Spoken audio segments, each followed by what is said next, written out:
Welcome to this podcast for Brighton School of Business and Management students studying for the HND Level 5 courses. For the whole of this assignment, you need to focus on the relationship between employees and the organisation. The assignment briefly touches on organisational culture, but mainly focuses on how conflicts are managed. In cases of conflict, the employees, including managers, are usually represented by internal representatives such as shop stewards, team leaders or line managers, or by external representatives such as trade union officials, and the organisation is represented in most cases by the senior management, but in some public sector organisations by government officials. Section 1. In the context of business organisations, you need to define and explain the meaning of unitarist and pluralist, and how this can affect relationships within the organisation.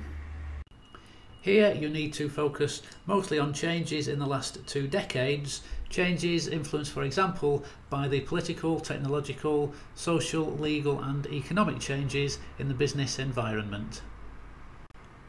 For the third bullet point, you will need to explain the role of workers, managers, the organisation's specialists, trade unions, government agencies and others, depending on your business sector. Section 2. You will need to describe a range of different types of conflict, for example between a manager and an individual, or a planned strike in protest at a change in working hours, and explain what procedures should be in place and followed to manage these conflicts. Selecting one of the examples from the point above, describe the main features, causes, issues and reasons for conflict, and explain what could have been done to prevent the conflict.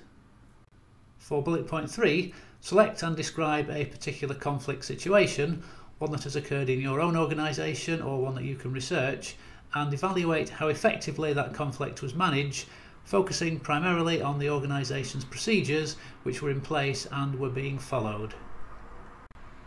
Section 3. Here you will need to explain the importance of the roles of employer representatives, the role of employee representatives, negotiation strategy, preparation for negotiation, conducting the case settlement, disclosure of information issues, against the background of a collective bargaining situation, which could be whole union membership bargaining, local workplace bargaining, or single table bargaining.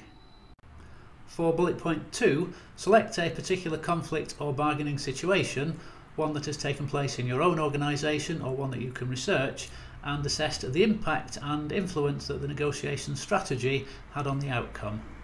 For example, one side might have taken a very hard-line approach, refusing to be flexible about certain issues. So was this effective or ineffective? Did it damage the negotiations, or did it cause lasting harm to the employee relations situation within that organisation? Section 4. You will need to look at the influence of organisations such as the European Works Councils, the EU initiatives and directives on social and workplace issues, and assess what changes these have brought about in making the workplace more democratic, encouraging more employee consultation and participation, for example through the introduction of supervisory boards. On bullet point 2, there are many different forms of employee consultation and participation which you can discuss here, such as joint consultation committees, two-way communication channels, sharing information, pre-decision consultation, financial participation, quality circles and supervisory boards. Finally, you need to summarise the impact of human resource management, which is generally accepted to be positive, mentioning some key points such as the devolvement of many HR activities to line management levels, and end by making a brief reference to unitarist and pluralist perspectives. For example, has an increase in the involvement of HR in strategic planning made organisations more unitarist or more pluralist? Here are some websites that you will find useful when preparing this assignment.